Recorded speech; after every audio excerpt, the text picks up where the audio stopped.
موضوع الدرس في أحوال السعداء وقصة ضيف إبراهيم المكرمين سورة الذاريات تفسير ابن كثير. الحمد لله رب العالمين والصلاة والسلام على أشرف الأنبياء وسيد المرسلين سيدنا محمد وعلى آله وأصحابه أجمعين. اللهم صل على سيدنا محمد وعلى آل سيدنا محمد كما صليت على إبراهيم وعلى آل إبراهيم في العالمين إنك حميد مجيد.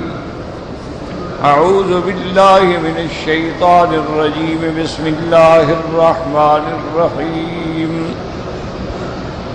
إن المتقين في جنات وعيون آخذين ما آتاهم ربهم إنهم كانوا قبل ذلك محسنين. كانوا قليلا من الليل ما يهجعون وبالأسحار هم يستغفرون. وفي أموالهم حق للسائل والمحروم وفي الأرض آيات للموقنين وفي أنفسكم أفلا تبصرون. وفي السماء رزقكم وما توعدون. فورب السماء والأرض إنه لحق مثل ما أنكم تنطقون. قال المؤلف والمفسر رحمه الله تعالى أدام النفع بعلومه وعلومكم في الدارين آمين إلى أن قال وقوله تبارك وتعالى وفي أموالهم حق للسائل والمحروم لما وصفهم بالصلاة صنع بوصفهم بالزكاة والبر والصلة وقال وفي أموالهم حق أي جزء مقسوم قد أفرضوه للسائل والمحروم. اب مفسر رحمۃ اللہ علیہ اللہ تعالیٰ کے کلام مقدس کی ان آیات مبارکہ کی تفصیل فرماتی ہیں. وفی اموالہم حق للسائل والمحروم.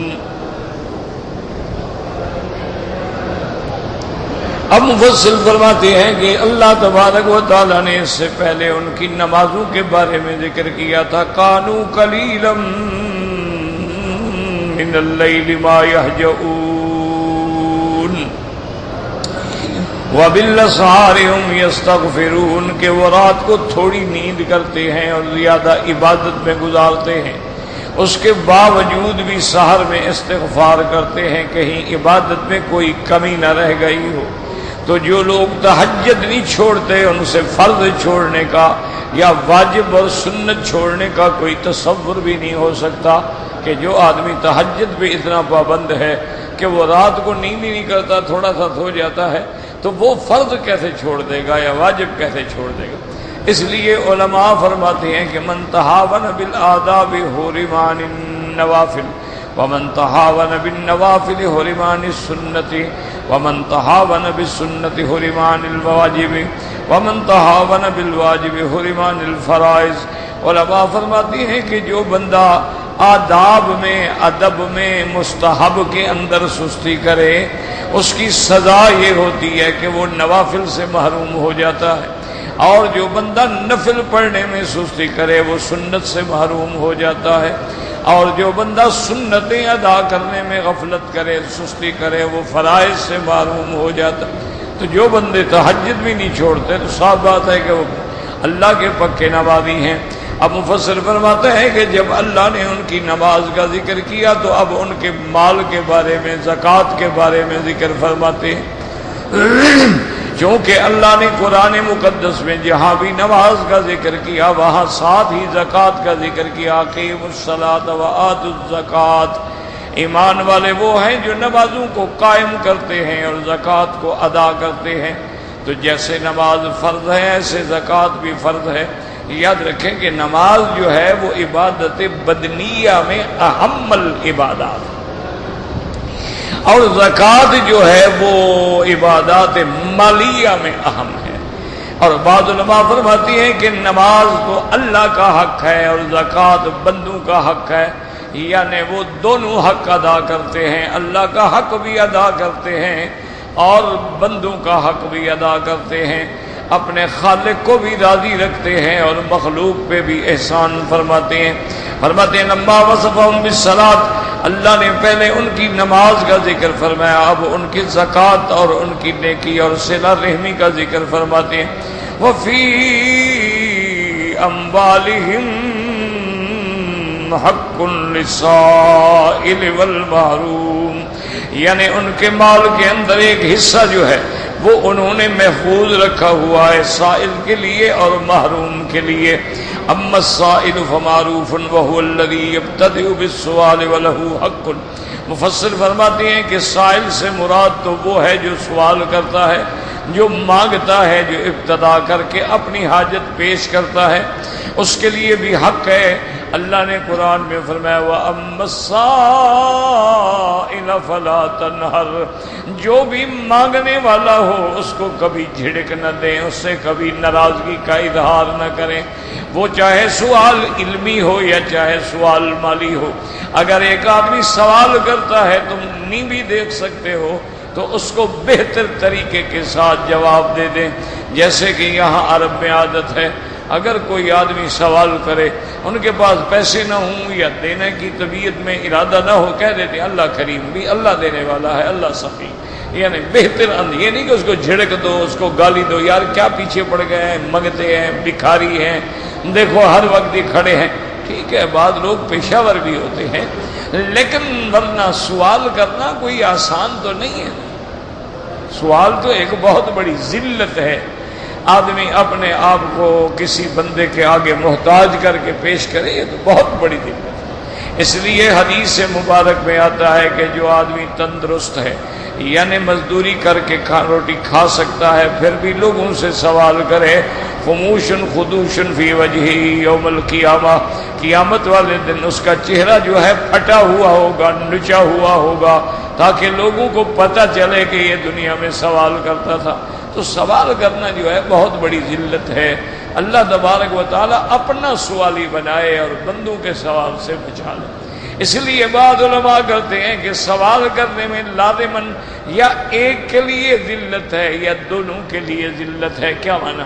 ایک آدمی نے سوال کیا تو آپ نے دے دیا تو مانگنے والے کے لیے ذلت ہے، اور اگر نہیں دیا تو دونوں کے لیے ذلت ہے۔ اس نے مانگ کے ذلت کا ثبوت دیا، تم نے انکار کر کے ذلت کا ثبوت دیا، تو اس لیے سوال کرنا جو ہے یہ اچھا نہیں۔ کما قال الامام محمد حدثنا وکیع عبد الرحمن قال حدثنا سفیان عن مصعب بن محمد عن یعلی ابن ابی یحییٰ عن فاطمہ بنت الحسین، یہ بی بی فاطمہ حضرت حسین کی بیٹی ہیں، ان ابیہا الحسین ابن علی رضی اللہ عنہما، اپنے ابا سے روایت کرتی ہیں، قال قال رسول اللہ صلی اللہ علیہ وسلم وللسائل حق وإن جاء على فرس، حضرت علی رضی اللہ تعالیٰ عنہ فرماتی ہیں کہ حضور پاک صلی اللہ علیہ وسلم نے فرمایا اگر تمہارے پاس کوئی سوال کرنے والا آ جائے تو اس کا حق ہے اس کو کچھ نہ کچھ دے دو، چاہے وہ گھوڑے پر بھی سوار ہو، یعنی یہ نہ کہو یار گھوڑے پہ سوار ہے، سواری ہے، پھر بھی مانگ رہا ہے، جو تکلیف ہے، جو توفیق ہے، کچھ نہ کچھ دے دیں تاکہ اللہ تبارک و تعالیٰ اس کو آپ کو اس کا بدلہ دیں گے۔ فرواہ ابو داؤد بن سفیان الثوری باسم اسند بن وجہ آخر علی بن ابی طالب رضی اللہ تعالیٰ عنہ، اور ابن حدیث الحرماس بن زیاد مرفوعا واما المحروم فقال ابن عباس رضی اللہ تعالیٰ عنہ مجاہد هو المحارف الذي ليس له في الإسلام سهم، یعنی لا سهم له في بيت المال ولا کسب له ولا حرفت یتقوت منها۔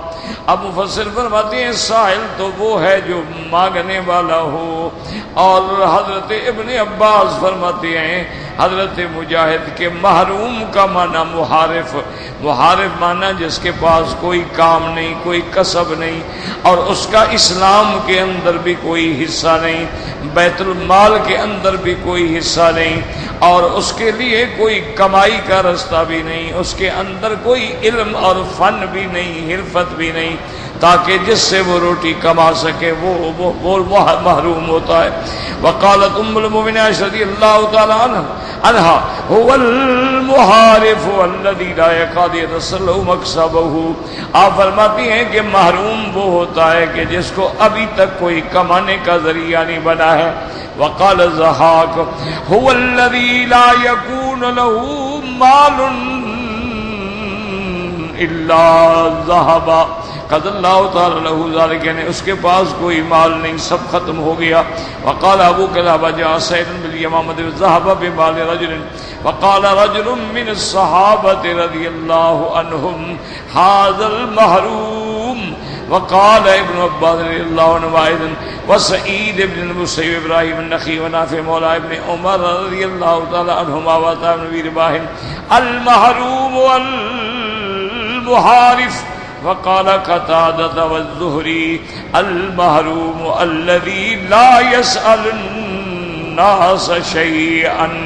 حضرت ابو قلابہ فرماتے ہیں کہ مدینہ پاک میں سیل آ گئی، فلڈ آ گیا بارشوں کی وجہ سے، کیونکہ یہاں پہاڑوں کی بارشیں ہوتی ہیں نا، تو جب پہاڑوں سے پانی گرتا ہے تو ایک ندی بن جاتی ہے، اور ایک آدمی کا سارا مال بہا کے لے گیا۔ تو اب صحابہ نے کہا ھذا المحروم، یہ وہ محروم ہے جس کے پاس کچھ بھی نہیں ہے۔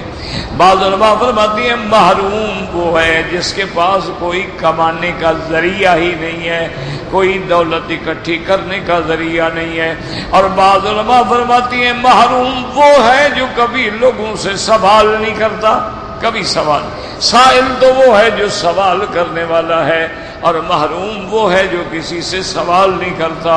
اسی لیے قرآن پاک میں ایک جگہ آتا ہے، فرمایا یحسبهم الجاہل اغنیاء من التعفف، بعض لوگ ایسے ہوتے ہیں سخت محتاج ہیں، سخت ضرورت ہے، لیکن اس کے باوجود بھی دل کے اندر استغنا ہے، دل کے اندر غنائے قلب ہے، کسی سے سوال نہیں کرتے۔ لوگ سمجھتے ہیں یار یہ تو بڑا آدمی ہے نا، دیکھو نا کبھی کسی سے مانگتا ہی نہیں اور بڑا ٹھیک ٹھاک رہتا ہے، حالانکہ وہ بیچارہ محتاج ہوتا ہے۔ بہرحال اصل حضور پاک نے فرمایا ہے، یاد رکھو کہ الغناء غنى القلب، کہ غنا جو ہے نا یہ دل کا غنا ہوتا ہے، مال کا غنا نہیں ہوتا۔ بعد آپ نے دیکھا کروڑوں پتی آدمی ہوتے ہیں لیکن ایسے منحوس، ایسے بخیل کہ ان کا لباس، ان کی شکل دیکھیں اللہ معاف کرے پھٹکار پڑ رہی، نصیب ہی نہیں۔ اور بعض غریب آدمی ہوتا ہے، 2 ریال آتے ہیں خوش ہو کے بیٹھا ہے، جناب 2 ریال سے روٹی دی ہے، اور لوگوں کو بلا رہے ہو یار میرے ساتھ بیٹھ کے کھاؤ۔ تو اصل غنا جو ہے وہ دل کا غنا۔ میرے والد صاحب نے حضرت رحمت اللہ علیہ نے فرمایا کہ جب حضرت عبید اللہ سندھی رحمت اللہ علیہ کے پاس آپ پڑھتے تھے، یعنی عالم ہو چکے تھے لیکن بعد میں پڑھ رہے تھے، علم تو علم ہے نا، اسی لیے عرب میں مثال ہے کہ العلم من المہدی الی اللحد، علم آدمی جھولے سے لے کر قبر تک سیکھتا ہے۔ تو والد صاحب رحمت اللہ علیہ نے ان سے تفسیر قرآن سورت تحریم سے لے کر سورت والناس تک اور حجت اللہ البالغہ جو ہے یہ پڑھی تھی حضرت عبید اللہ سندھی سے، جب آپ مکہ مکرمہ میں موجود تھے، جبل ابی قبیس پہ ایک مکان تھا، وہاں حضرت رہتے تھے۔ عجیب آدمی تھے، اللہ ان کی قبروں پہ کروڑوں رحمتیں فرمائے۔ والد صاحب فرماتے ہیں کہ ہم الحمدللہ استاذ تھے، مدرس تھے، حرم میں خود پڑھاتے تھے، ہم ساری کتابیں دیکھ کے تیار ہو کے جاتے تھے کہ آج حضرت استاد سے یہ سوال کریں گے، یہ سوال کریں گے، یہ سوال کریں گے، یہ سوال کریں گے، لیکن جب حضرت آ کے تفسیر شروع فرماتے وہ سارے سوالوں کا جواب خود بخود دے دیتے، ہمیں پوچھنے کی ضرورت ہی نہیں رہتی، ضرورت ہی نہیں رہتی۔ ایک دن فرماتی ہیں اچھا، اور پھر طبیعت میں اتنی جلال تھا کہ پڑھانے سے پہلے گالیاں دیتے تھے۔ آج کے طالب کو تو ایک دن ذرا اچھی طرح بات نہ کرو نا جی، وہ دوسرے دن ملنا ہی چھوڑ دیتا ہے، کہتا ہے جی استاد نے اچھی طرح ہاتھ ہی نہیں دیا مجھے، اچھی طرح ملے نہیں، میرے لیے کھڑے نہیں ہوئے، مجھے سلام نہیں کیا۔ وہ گالیاں دیتے تھے، اور گالیاں بھی ماں بہن کی دیتے تھے، اور وہ ایک دو نہیں ایسے شروع ہو جاتے تھے تو آدھا گھنٹہ، پونا گھنٹہ، ایک گھنٹہ گالیاں دیتے۔ جب گالیاں دیتے دیتے دیتے تھک جاتے تھے نا، پھر کہتے اچھا بھی خیر امت کھولو کتاب پڑھو، سبق پڑھو۔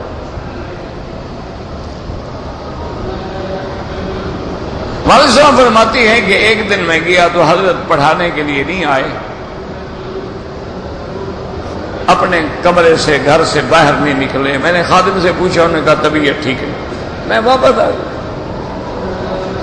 دوسرے دن گیا تو حضرت نہیں آئے، میں نے خادم سے پوچھا بھی کیا بات ہے، حضرت کو اگر بخار ہے، تکلیف ہے تو ہم خدمت کریں، دوائی لے آئیں، حضرت کو لے جائیں، کسی ڈاکٹر کو دکھائیں۔ انہوں نے کہا نہیں بس کوئی بات نہیں، لیکن پڑھائیں گے نہیں۔ فرماتے ہیں میں نے جب زیادہ اس کو تنگ کیا، اصرار کیا، اس نے کہا دیکھو بات دل میں رکھنا، راز کسی کو نہ بتانا، 2 دن سے حضرت فاقے سے ہیں، ہمارے پاس کچھ بھی نہیں جو پکا کے حضرت کو کھلائیں، صرف زمزم سے گزارا ہے، اور طبیعت کمزور ہو گئی ہے، ہمت ہی نہیں اٹھنے کی، نماز بھی بیٹھ کے پڑھ رہے ہیں اور حمام بھی میں پکڑ کے لے جاتا ہوں۔ والد صاحب فرماتے ہیں واپس آیا، ادھر سے ادھر سے بڑا زور لگایا۔ اس دور میں پرانی بات ہے ماشاءاللہ، تقریباً کوئی 60 سال پہلے کی بات ہوگی تقریباً۔ فرماتے ہیں کہ بڑی مشکل سے مجھے 10 ریال مہیا ہوئے، اور یہ مجھے فرماتے تھے کچھ تیری والدہ سے میں نے لیا، کچھ فلاں سے لیا، کچھ فلاں سے لیا، ایسے اکٹھے کر کے 10 ریال بڑی مشکل سے بنے۔ لیکن اس زمانے میں 10 ریال تو بڑی چیز ہوتی تھی نا، 10 ریال میں 2 مہینے کا راشن آ جاتا۔ کہتے ہیں وہ 10 ریال میں نے آ کے خادم کو دیے، میں نے کہا کہ مہربانی کرو جلدی سے حضرت کے لیے سامان لے آؤ اور کھانا بناؤ، اور میں جا رہا ہوں۔ کہتے ہیں تیسرے دن تقریباً میں حرم شریف جا رہا تھا، اور حضرت حرم شریف سے نکل کے گھر کی طرف جا رہے تھے، راستے میں نے السلام علیکم کیا، کھڑے ہو گئے اور کہا کہ مولوی خیر محمد تم کو یہ جرت کیسے ہوئی کہ مجھے 10 ریال دیے؟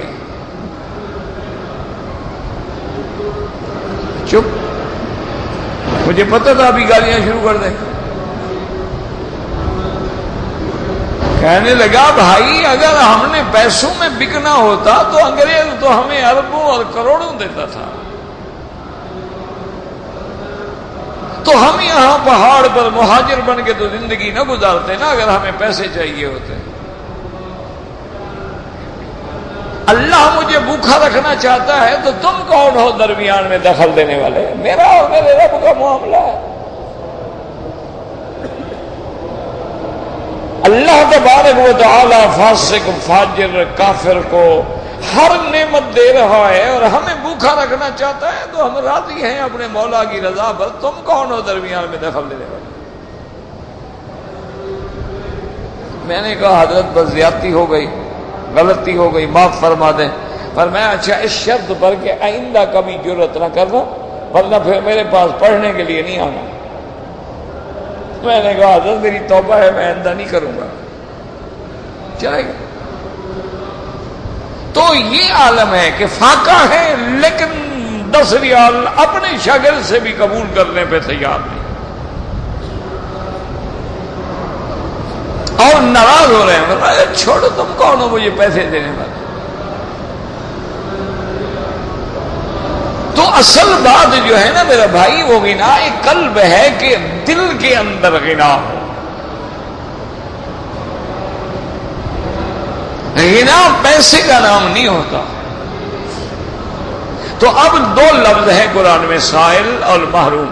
سائل مانا مانگنے والا، محروم کون ہے؟ وہ کہتے ہیں جس کا بیت المال میں حصہ نہ.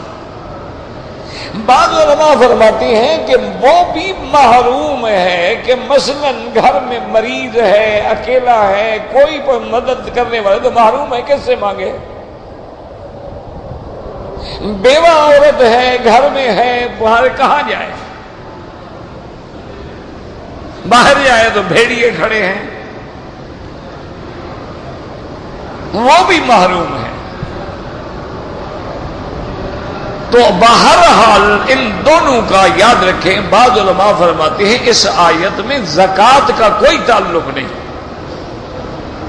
زکوٰۃ تو فرض ہے، وہ تو دینی ہے. وہ کسی پر احسان تھوڑا ہے کہ آپ زکوٰۃ دیں گے، وہ تو آپ پر فرض ہے. آپ نہیں دیں گے جہنم جائیں گے. وہ تو فرائض اللہ میں شامل. یہ زکوٰۃ کے علاوہ صدقات و خیرات ہیں کہ زکوٰۃ بھی دیتے ہیں، اس کے علاوہ بھی اپنے مال میں سے ایک حصہ رکھتے ہیں کہ جو مسکینوں کے لیے، مانگنے والوں کے لیے، نہ مانگنے والوں کے لیے مختص کر رکھا ہے، اور وہ ان کو دیتے ہیں. اور یہ دینا جو ہے نا، یاد رکھو، کسی مسکین کو خوشی پہنچانا جو ہے یہ اتنی بڑی عبادت ہے، اس کا کوئی دنیا میں مقابلہ نہیں.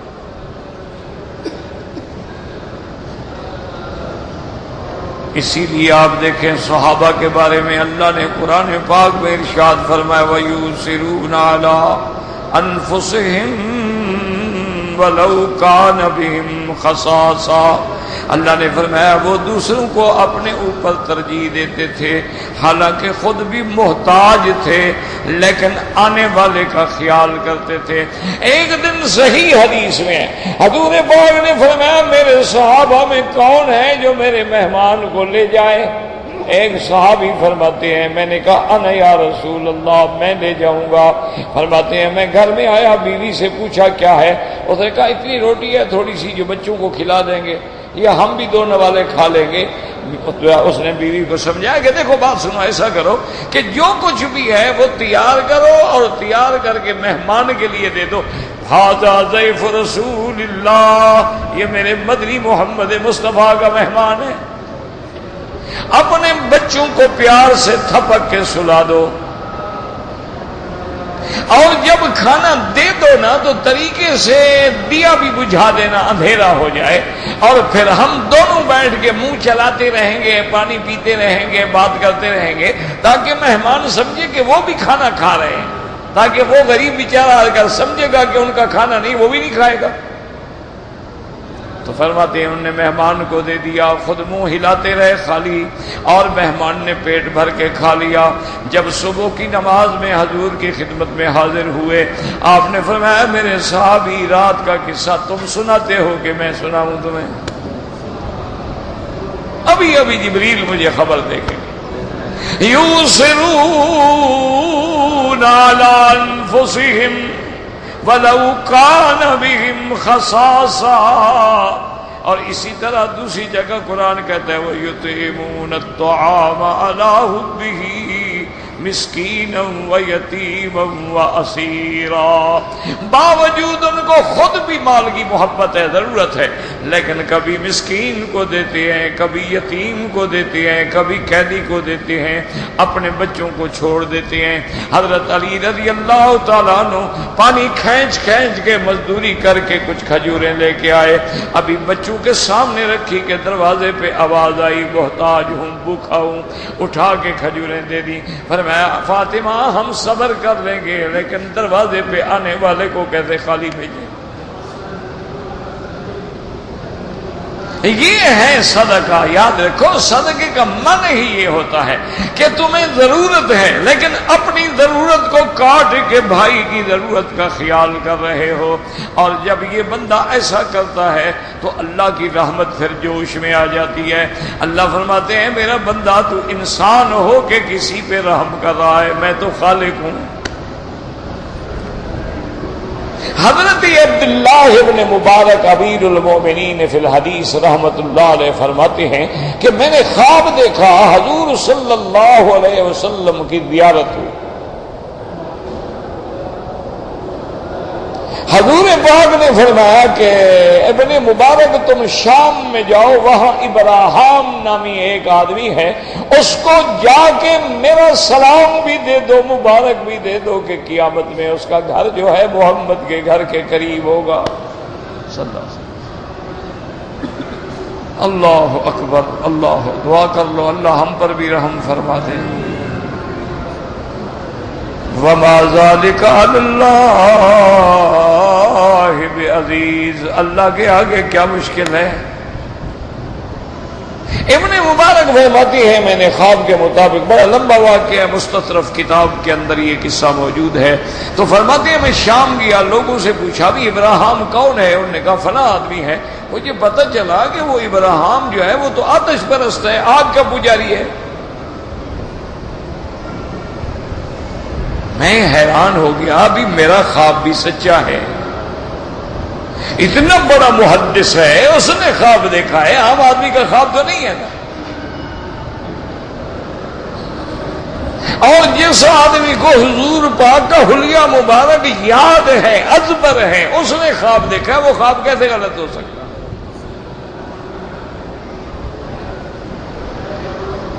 تو میں نے کہا ٹھیک ہے، اب حضور کا فرمان ہے، میں جاتا تو ہوں. میں کہتے ہیں ابراہیم کے پاس گیا، بڑا عظیم الشان محل تھا، غلام خدم حشم نوکر اطلاع دی. تو اس نے فوراً بلا لیا اور کہا کہ اے ابن مبارک تم اتنا بڑے آدمی ہو، میرا دل چاہتا ہے کھڑے ہو کے استقبال کروں، بوڑھا ہو گیا میں کھڑا نہیں ہو سکتا. فرماتے ہیں وہ اتنے بوڑھے ہو گئے تھے کہ یہ جو بھویں ہیں نا یہ آنکھوں کے اوپر گر گئی تھی، وہ یوں اٹھا کے دیکھتا تھا.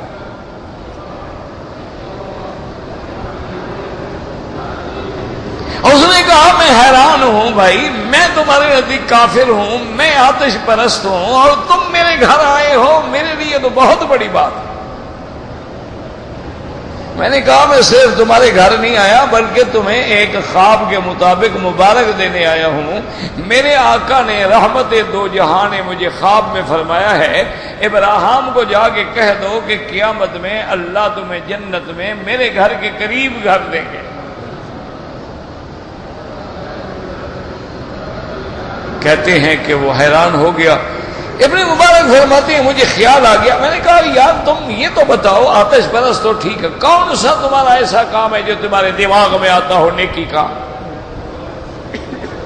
اس نے کہا میری 4 بیٹیاں ہیں، 4 بیٹے ہیں، میں نے ان کی شادی آپس میں کی ہے، یہ اچھا کام ان کے نزدیک یہ اچھا کام تھا. میں نے کہا نہیں، شریعت میں تو یہ حرام ہے، یہ تو اچھا کام نہیں ہے کہ اس پہ اللہ تمہیں اتنا بڑا بدلہ دے، کوئی اور کام بتاؤ. اس نے کہا ہاں ایک بات مجھے یاد آتی ہے کہ میں نے جب اپنے بیٹیوں اور بیٹوں کی شادی کی تو میں نے وہ شادی ایسی عظیم الشان شادی تھی کہ تقریباً 10 دن تک وہ شادی جو ہے وہ چلتی رہی کہ ہر محلے کے لیے، ہر علاقے کے لیے الگ ایک دن دعوت پکتی تھی تاکہ کوئی آدمی رہ نہ جائے. 10 دن تک کھانے چلتے رہے. آخری رات جو تھی تقریباً کہتے ہیں کہ میں تھک گیا تھا، میں غلام کو لے کر سیر کے لیے نکل پڑا. راستے میں ایک گھر کے قریب رونے کی آواز آئی کہ بچے رو رہے ہیں. میں نے غلام سے کہا ٹھہر جاؤ، کیا بات ہے، دروازہ کھٹکھٹاؤ. اس نے دروازہ کھٹکھٹایا. اندر سے بی بی نے پردے سے کہا کہ کیا بات ہے. میں نے کہا بی بی ہم نے سنا ہے تمہارے گھر میں بچے رو رہے ہیں، کیا تکلیف کیا ہے؟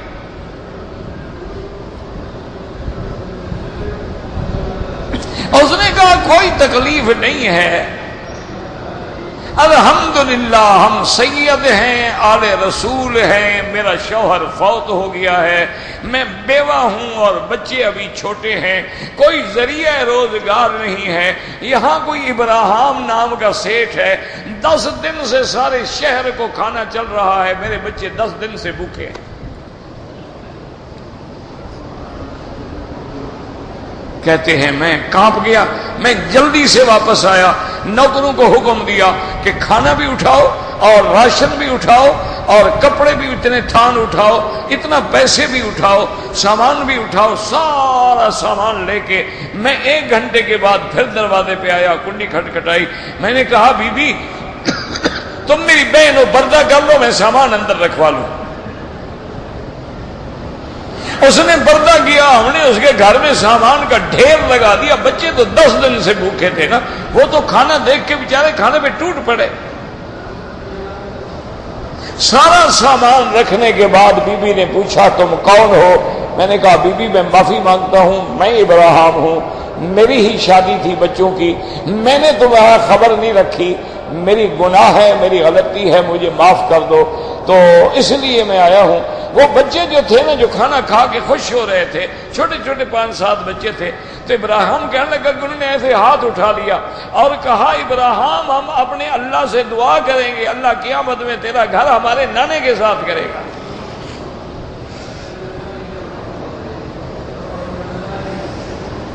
عبداللہ ابن مبارک فرماتے ہیں میں رو پڑا، میں نے کہا بس ان بچوں کی دعا لگ گئی، تم خوش نصیب ہو۔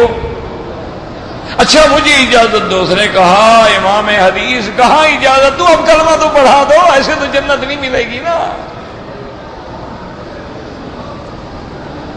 کلمہ پڑھا، مسلمان ہو گیا، اور ابن مبارک فرماتے ہیں میں اسی شہر میں تھا، اسی رات فوت ہو گیا۔ تو خیرات ایک ایسی چیز ہے کہ جب اگلے بندے کے دل سے دعا نکل جاتی ہے نا، اس کا کوئی دنیا میں بدل ہی کوئی نہیں، قیمت ہی کوئی نہیں۔ یہ نہ سوچا کرو کہ یار میں کسی کو 8 آنے دے دوں یا آدھا ریال دے دوں یا 1 ریال کیا بنے گا، نہیں، جو اللہ نے تمہیں دیا ہے، کسی کو پانی پلا سکتے ہو پلا دو، کسی کا ہاتھ پکڑ کے راستہ دکھا سکتے ہو دکھا دو، یہ بھی صدقہ ہے۔ حتیٰ کہ حضور نے فرمایا التبسم فی وجہ اخیہ صدقۃ، اگر کچھ نہیں تو بھائی کے سامنے مسکرا دو، یہ بھی صدقہ ہے، اس کو خوشی تو پہنچاؤ، یہ بھی خیرات ہے۔ اس لیے میرے آقا رحمت دو جہاں صلی اللہ علیہ وسلم کے بارے میں بی بی عائشہ صدیقہ فرماتی ہیں کہ میرے مدنی کی سخاوت رمضان میں ایسی ہوتی تھی کالریح المرسل، جیسے ہوا چلتی ہے۔ کیا معنی؟ ہوا جب ٹھنڈی چلتی ہے دوست کو بھی لگتی ہے، دشمن کو بھی لگتی ہے، مسلمان کو بھی، کافر کو بھی لگتی ہے۔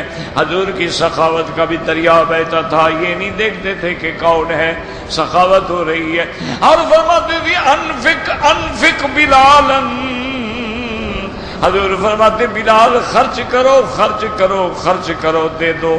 لا تخشا علی ذی العرش اکلالا، عرش والے پر کوئی گمان نہ کیا کرو کہ ہمیں وہ بھوکا رکھیں گے، جو بھی آئے خرچ کر دو، جو بھی آئے غریبوں کو دے دو، جو بھی آئے مسکینوں کو دے دو۔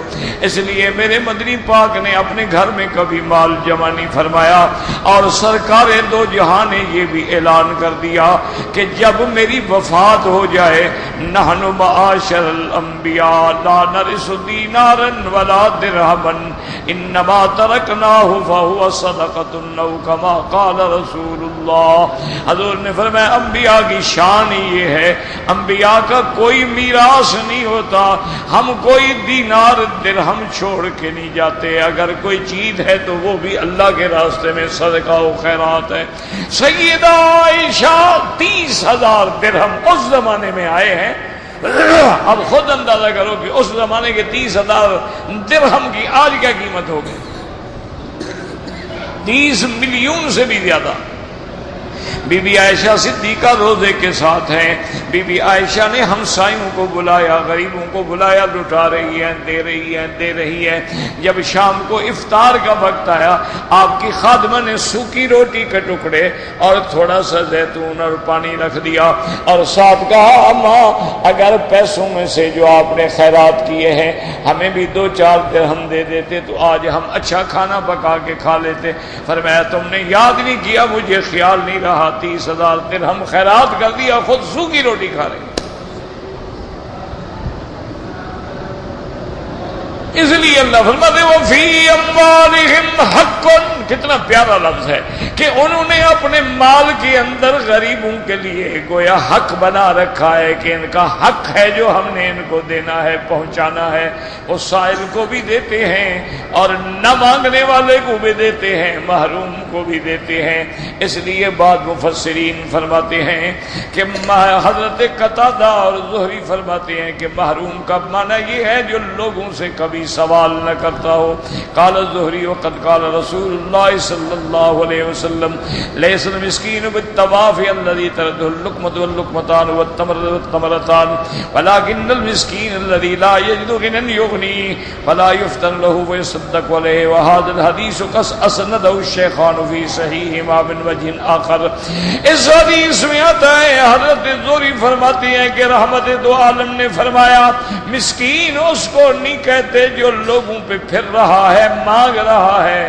لقمہ لقمتین, کھجور کا دانہ یا 2 کھجوریں, بلکہ مسکین وہ ہوتا ہے لا یجد غنی یغنی ہے, اس کے پاس اتنا نہیں ہے جو اس کو بے پرواہ کر دے. ولا یفتن لہ, اور نہ وہ بظاہر غریب مگتا نظر آتا ہے کہ کوئی اس کو خیرات دے دے, یہ ہوتا ہے مسکین. اب مفسر فرماتے وہذا الحدیث قد الشیخان فی صحیحین من وجہ آخر. یاد رکھو کہ شیخین یا شیخان کا لفظ جب آئے, اگر صحابہ میں آئے شیخین تو ابو بکر و عمر مراد ہوں گے, اور اگر محدثین میں آئے شیخین کا لفظ تو اس سے مراد امام بخاری اور امام مسلم ہوں گے. یاد رکھ لیں, اگر صحابہ میں آئے تو حضرت ابی بکر حضرت عمر شیخین ہیں, اور اگر محدثین میں آئے تو حضرت امام بخاری اور امام مسلم شیخین ہیں. اور اسی طرح اگر فقہا میں آئے تو امام ابو حنیفہ اور امام ابو یوسف شیخین ہیں. جب کہا جائے گا شیخین تو اس سے مراد امام ابو حنیفہ اور امام ابو یوسف ہوں گے, اور جب کہا جائے صاحبین اس سے مراد امام ابو یوسف اور محمد ابن حسن الشیبانی ہوں گے, اور جب کہا جائے طرفین تو اس سے مراد امام ابو حنیفہ اور امام محمد ہوں گے رحمت اللہ علیہم اجمعین. یہ مصطلحات ہیں علماء کے کہ شیخین کس کو کہا جاتا ہے. اور جس روایت میں پھر شیخین متفق ہوں تو سبحان اللہ اس کی صحت کا کیا عالم ہوگا. واللہ اعلم.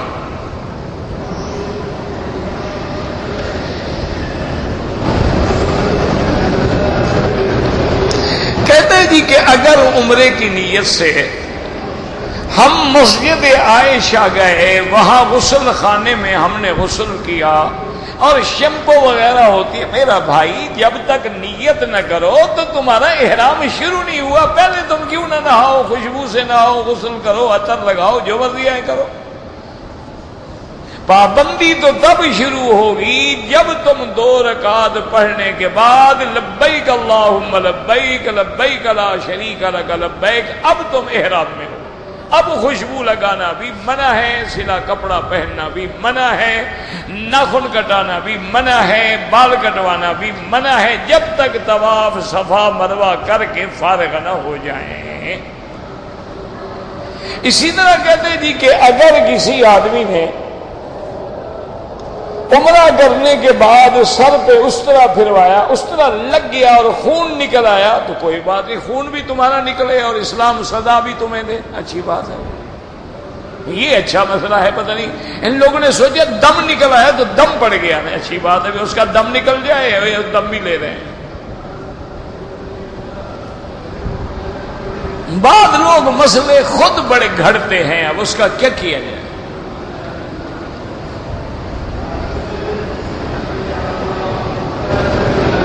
کہتے جی محتاج کو ہم کیسے پہچانیں؟ بعض بڑے بڑے لاکھ بتی لوگ ہیں لیکن وہ بھی اپنے ایسے حالات بیان کر کے، وہ تو پھر دیکھو نا جھوٹ بول رہا ہے قیامت میں خدا کو خود جواب دے گا۔ باقی محتاج کے پہچاننے کا معنی یہ ہوتا ہے اگر تمہارے محلے کا ہے تو ہر کسی کو پتہ لگ جاتا ہے اس آدمی کا کیا حال ہے، اور اگر نواقف ہے تو ہم ظاہری شکل کا اعتبار کریں گے، باطن کا اللہ کو پتہ ہے۔ اب ہمارے دن میں یہ تو نہیں نا کہ کسی کو 1 ریال دینا ہو تو پہلے ہم انکوائری کریں، پہلے ہم اس کی تحقیق کریں۔ سائل ہے، نظر آ رہا ہے غریب آدمی ہے، معذور ہے، ضعیف ہے، کوئی زخمی ہے، کوئی بیچارے کو ایسی بیماری ہے جس کا علاج کوئی نہیں ہے، ٹھیک ہے مستحق کہ آپ اس کو دے دیں، تحقیق کر لیں۔ اسی لیے حضور نے فرمایا نا کہ اگر وہ مانگ رہا ہے چاہے گھوڑے پر بھی آئے دے دو۔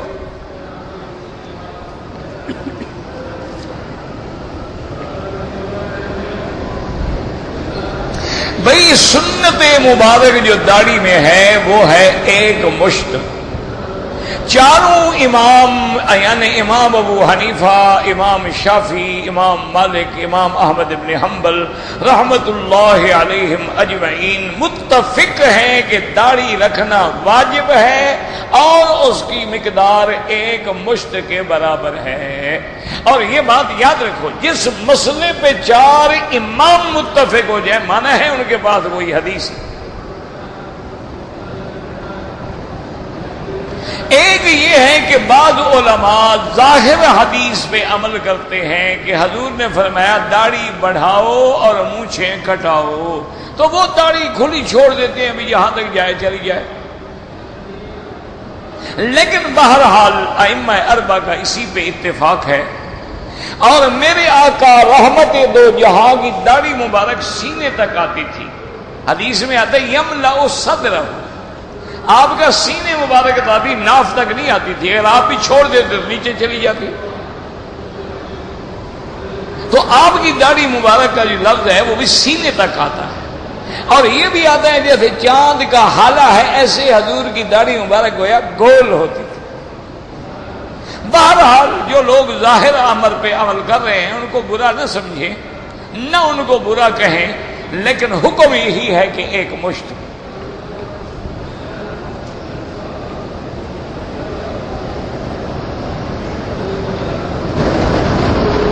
بہرحال بہت سارے لوگوں کی داڑیاں لمبی ہیں، بڑے بڑے بزرگوں کی داڑیاں لمبی ہیں، بلکہ حدیث میں آتا ہے حضور پاک فرماتے ہیں کہ معراج والی رات میں نے جب حضرت ہارون علیہ السلام کو دیکھا تو ان کی داڑھی مبارک ناف تک تھی۔ اسی طرح قرآن بھی دلالت کرتا ہے کہ داڑھی لمبی تھی نا کہ حضرت موسیٰ علیہ السلام نے پکڑ لی، اگر چھوٹی ہوتی فرینچ کٹ ہوتی تو ہاتھ تو نہ آتا نا۔ لا تاخذ بلحیتی ولا براسی، آپ نے فرمایا بھائی جان میری داڑھی تو نہ پکڑو، تو داڑھی میں ہاتھ پڑتا تھا، داڑھی لمبی تھی۔ بہرحال یہ ہے کہ تم داڑھی 1 مشت رکھنا واجب ہے۔ پہلی دفعہ کٹوانا گناہ صغیرہ ہے، بار بار کٹوانے سے گناہ کبیرہ ہو جاتا ہے اور کٹوانے والا فاسق ہو جاتا ہے۔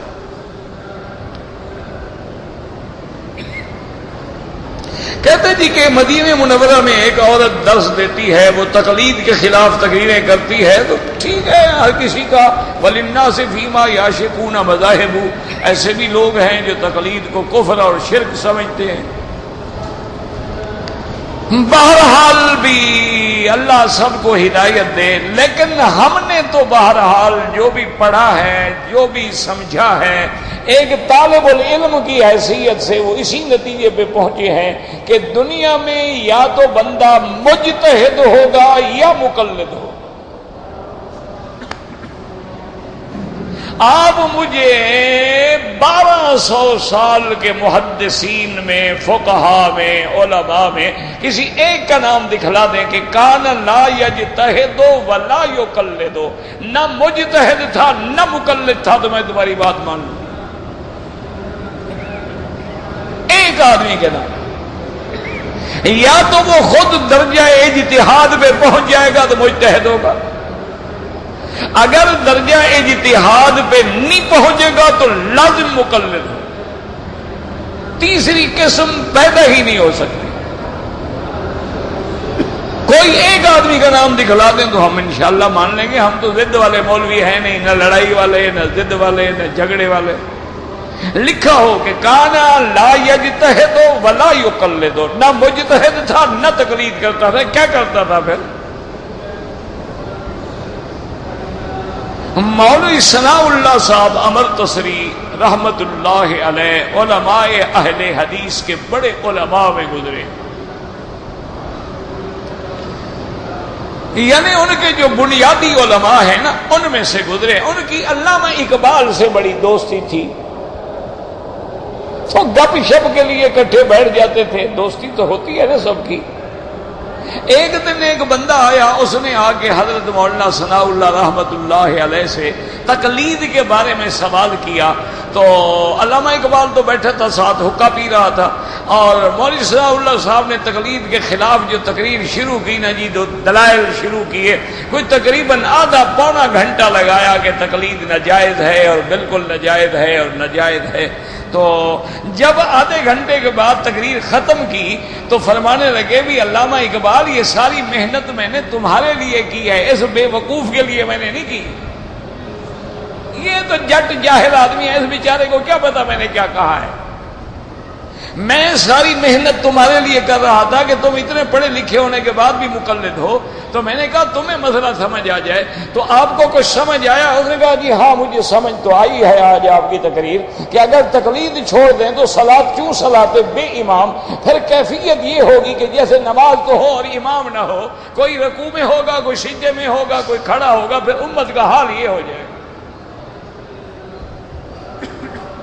تو مولوی ثناء اللہ نے کہا اقبال تجھے کچھ سمجھ نہیں آتا، بس تم میری جان چھوڑو، تم نہیں سمجھتے.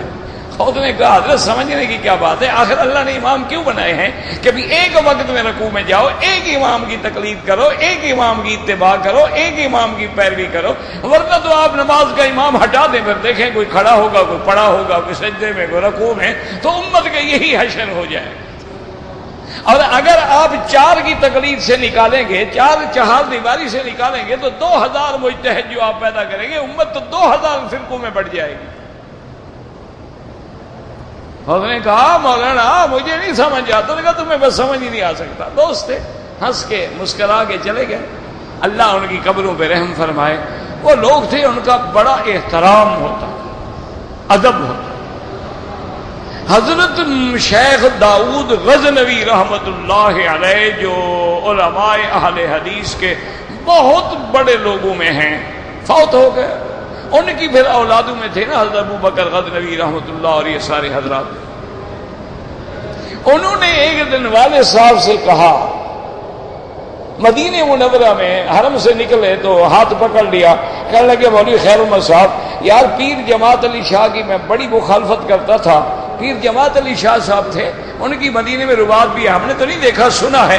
بہرحال وہ پیر تھے. جب بندہ پیر بنے تو کیا، جتنا بڑا موحد کیوں نہ ہو نا، پیر بن جائے نا سمجھو بس کام گیا. پیری چلتی نہیں ہے نا بغیر ڈھیلے ہونے کے. پیر بنے گا تو لازماً پھر آئیں بائیں شائیں مائیں کرنی پڑتی ہے، ورنہ پیری چمکتی نہیں نا. ایک ایسی بلا ہے. تو وہ پیر، وہ تو حقیقی پیر تھا جماعت علی شاہ، تو بریلویوں کا بہت بڑا آدمی تھا. کہنے لگے یار میں نے مولوی خیر محمد ساری زندگی پیر جماعت علی شاہ کی مخالفت کی ہے، لیکن آج میں نے مدینہ شریف میں فیصلہ کیا اس کی مخالفت نہیں کروں گا. حضرت نے فرمایا حضرت کیوں، کیا ہو گیا، خیر تو ہے؟ کہنے لگے بھائی رات میں حرم سے نکلا، اگلی رات تو ایک کتا دوڑتا ہوا، کسی نے مارا کتے کو، وہ ڈر کے مارے دوڑتا ہوا آ رہا تھا اور حرم شریف میں گھسنے کا خطرہ پیدا ہو گیا کہ کہیں اندر نہ چلا جائے. تو اندر سے بواب نکلا تو بواب نے سوٹی اٹھا کے زبردستی کتے کو مارنی چاہیے کہ کتا حرم میں داخل نہ ہو جائے. تو جماعت علی شاہ صاحب بھی جا رہے تھے، فوراً کتے پہ گر گئے اور وہ لکڑی جو تھی زور سے جب بواب نے ماری وہ شاہ صاحب کی پشت پہ لگی اور انہوں نے کہا الحمدللہ کہ اللہ کا شکر ہے لکڑی مجھے لگ گئی، میں نے مدینے کے کتے کو تو بچا لیا. کہنے لگا یار معلوم ہوتا ہے وہ حضور کا سچا عاشق ہے، عاشقوں سے غلطیاں ہوتی ہیں. بہرحال آج کے بعد میں نے اس کے خلاف بات کی. اگر وہ مکار ہوتا تو سوٹی نہ کھاتا. معلوم ہوتا ہے وہ عاشق سچا ہے، پھر عاشق ہے، پھر عاشق تو ہوتے ہی بے وقوف ہیں، ان سے غلطیاں تو ہوتی ہیں، پھر وہ مجنون تو ہوتے ہیں۔ تو اس لیے پھر ایسے لوگوں سے جھگڑے کا کیا فائدہ جو اپنے عقل میں بھی نہ ہوں، وہ اپنے عشق کے اندر مبتلا ہے بیچارے، کیا کریں، بس اللہ ان کو معاف کرے اور کیا کرے۔ انہوں نے کہا بھی میں نے تو مخالفت چھوڑ دی۔ تو اصل بات یہ ہے میرے عزیز کہ بلا وجہ نہ آدمی ایک دوسرے پہ ہتھیار، سیدھی سی بات ہے، آپ عالم ہیں، آپ کو تقلید کی ضرورت نہیں۔ اگر آپ کو قرآن اور حدیث کا علم ہے، آپ کو ناسخ اور منسوخ کا علم ہے، آپ کو حدیث ضعیف اور صحیح لذاتہ لغیرہ، حسن، ضعیف، منقطع، معضل، مدلس، مسلسل، متواتر، مشہور کا علم ہے، آپ مسائل کی لم سمجھتے ہیں، آپ کو تقلید کی کوئی ضرورت نہیں۔ اور نہیں سمجھتے ہیں تو پھر فاسألوا اہل الذکر، پھر پوچھنا پڑے گا علماء سے۔ اب دیکھیں نا، حضرت معاذ بن جبل جب یمن گئے ہیں تو سارے یمن والے حضرت معاذ بن جبل سے پوچھتے تھے۔ حضرت عبداللہ بن مسعود جب کوفے گئے ہیں، تمام کوفے میں فتویٰ حضرت عبداللہ بن مسعود کا چلتا تھا، مکے کے اندر فتویٰ حضرت عبداللہ بن عباس کا چلتا تھا، اور مدینے میں حضرت زید بن ثابت کا چلتا تھا۔ باقی صحابہ ان سے پوچھ کے عمل کرتے۔ اس کے بغیر میرا بھائی حل کوئی نہیں ہے نا، راستہ ہی کوئی نہیں، ضد کا علاج کوئی نہیں۔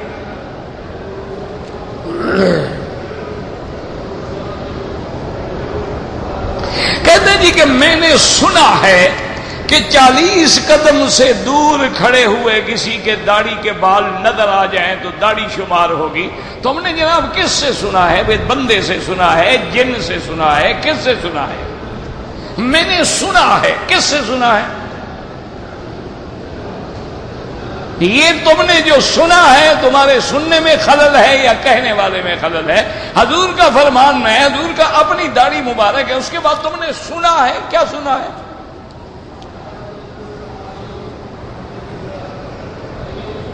اگر کوئی آدمی آب زمزم سے وضو کرے یا غسل کرے بالکل جائز ہے، پر زمزم بھی تو پانی ہے نا۔ یہ الگ بات ہے کہ ہمارے پاس دوسرا پانی جب موجود ہے تو ہم کیوں ضائع کریں؟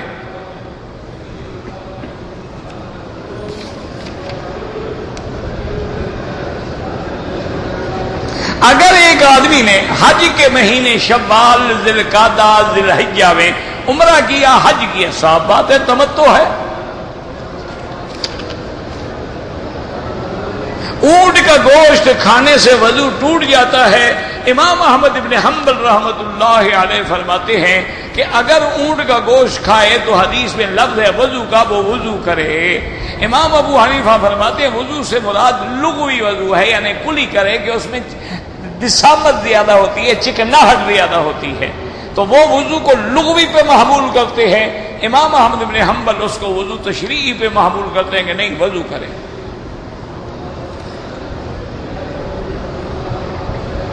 اگر کوئی آدمی کسی بزرگ کے لیے عمرہ کرنا چاہتا ہے، نفلی عبادت ہے، تم جانو، تم جتنا مرضی آئے کرو۔ باپ کے لاڈ پیار سے استاد کی مار اچھی ہوتی ہے، تجربہ کر لو، اس میں مجھ سے پوچھنے کی کیا ضرورت ہے؟ یہ کوئی مسئلہ ہے کہ میں بتاؤں؟ کوئی شریعت کا حکم ہے؟ تجربہ کرو۔ ہوائی جہاز میں نماز سیٹ پہ بیٹھ کے پڑھیں اگر کھڑے نہ ہو سکتے، اگر کھڑے ہونا ممکن ہے تو پھر بیٹھ کے پڑھنا جائز نہیں ہے۔ ہم تو ہمیشہ کھڑے ہو کے پڑھتے ہیں، پتہ نہیں آپ کو کیوں پکڑ لیتے ہیں کہ وہ کہتے نہیں بیٹھ کے پڑھو۔ بلکہ سعودی ایئر لائن میں تو اللہ ان کو جزائے خیر دے، ہر ہوائی جہاز میں باقاعدہ مسجد بنا دیا، باقاعدہ کمپس لگا ہوا ہے، مصلے پڑے ہوئے ہیں، پردے لگے ہوئے ہیں، جماعت کریں آپ۔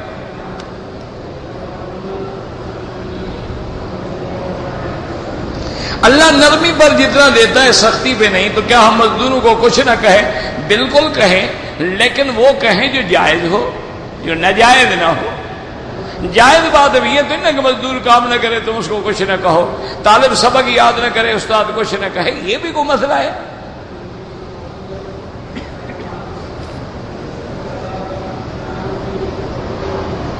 کہتے ہیں کہ میں نے دیکھا ہے لوگ سپیکر آن کر کے اپنے گھر والوں سے کہتے ہیں سلام پڑھو، بالکل ناجائز ہے اور بے ادبی ہے اور گستاخی ہے۔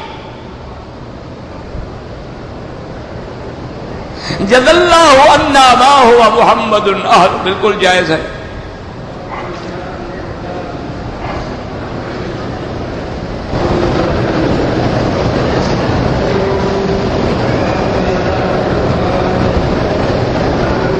کہتے ہیں جی کہ میرے والدین جو ہے مجھ سے مخلص نہیں ہیں، میری بیوی میرے ساتھ مخلص ہے۔ بالکل واقعی مخلص نہیں ہے، کیوں پیدا کیا تم جیسے بے وقوف احمق کو؟ مخلص ہوتے تو وہ ایسی غلطی کرتے کہ تم جیسا نالائق بیٹا پیدا کرتے۔ توبہ کرو توبہ، والدین سے معافی مانگو۔ بیوی 1000 مل سکتی ہے، ماں باپ نہیں مل سکتا، اور ماں باپ ناراض ہوں تو پھر جنت بھی نہیں مل سکتی۔ بیوی مخلص ہے اس کی، ماں باپ مخلص نہیں ہے۔ پاگل ہے نا، انہیں پیدا کیا، پالا پوسا، جوان کیا، شادیاں کرائیں، اب بیوی مخلص ہو گئی ہے۔ میرے ماں باپ جہاں شادی کرنا چاہتے ہیں میں نہیں کرنا چاہتا، ٹھیک ہے دفع ہو جاؤ، نہ کرو۔ ہاں باپ بھی بے وقوف ہے، مرنے دیں تمہیں، جاؤ دھکے کھاؤ، جا کے خود کرو۔ جو ماں باپ کے کہنے پہ نہیں کرتے نا، زندگی بھر ذلیل ہوتے ہیں۔ تم دل سے فیصلہ کرو گے، ماں باپ عقل سے فیصلہ کرتے ہیں۔ اور یہ دل کے جو لو میرج ہے نا، یہ لو میرج ٹوٹتے بھی اسی طرح سیکنڈ لگتا ہے، کیونکہ وہ تو ہفتے گھر میں بس وہ جوش ووش تو ختم ہو جاتا ہے، پھر لو کہاں رہی؟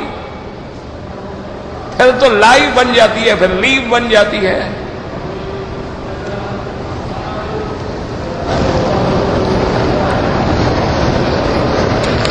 نہیں باپ آپ کی ماننی تو کیا کریں بیچارے۔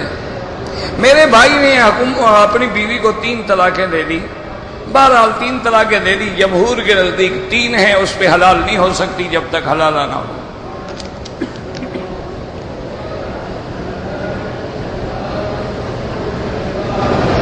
میں نے رمل میں چکر میں منڈا ننگا کیا، بعد میں ڈھانپ لیا، ٹھیک ہے بالکل اچھا ہے۔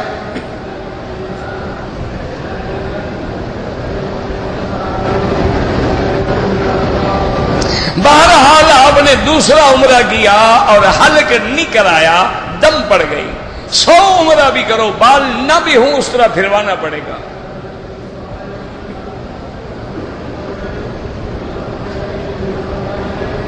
احرام جب کھول دیا، جمعہ کے دن میں نے پرفیوم لگایا، پھر کیوں جب احرام کھول دیا خوشبو لگاؤ۔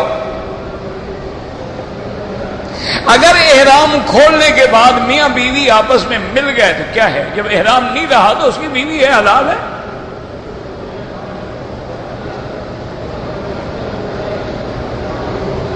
کہتے تھے کہ یہاں احناف کے مسائل بتانے کے لیے کوئی بہتر راستہ نہیں ہے تو آپ کتاب لے کے خود پڑھ لیا کریں، ہر علم میں کتاب ہر فقہ میں موجود ہے۔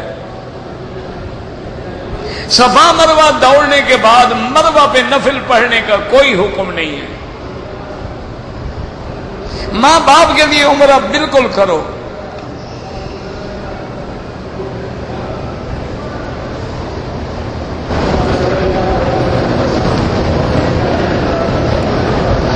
اگر کسی کے سر کے بال 1 پورے سے کم ہیں، اگر وہ 0 مشین پھروا دے تو ٹھیک ہے، یا اس طرح پھروائے۔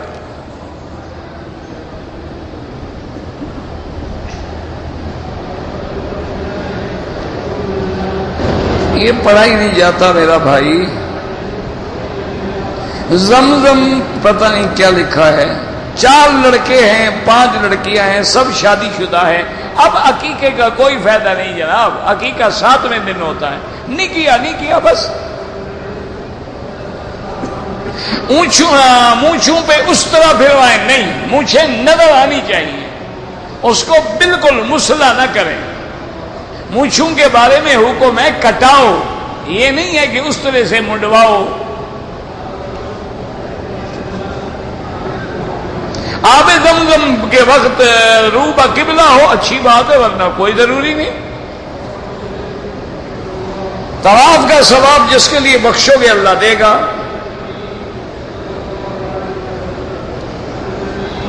کہتے جی کہ بسکٹ کے پیکٹ میں جو ہدیہ یا انعام نکلتا ہے تم اس نیت سے نہ خریدو، اس نیت سے خریدو گے تو جوا ہے۔